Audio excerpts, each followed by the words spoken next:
to delete TikTok profile photo. Hi everyone, this is Kate and welcome back to another video. And on today's video, we will learn how we can delete TikTok profile photo. So without further delay, let's get started with this video. First of all, launch your TikTok application in a mobile device and make sure that you are logged into your account.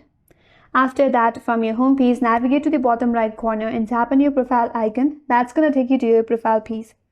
Here, as you can see, your profile image. Now, if you want to remove your profile photo, tap on Edit Profile, tap on Change Photo.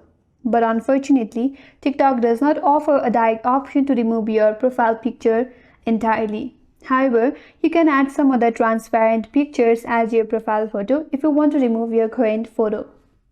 So for that, you can create a blank or transparent image using any Photoshop or photo editor.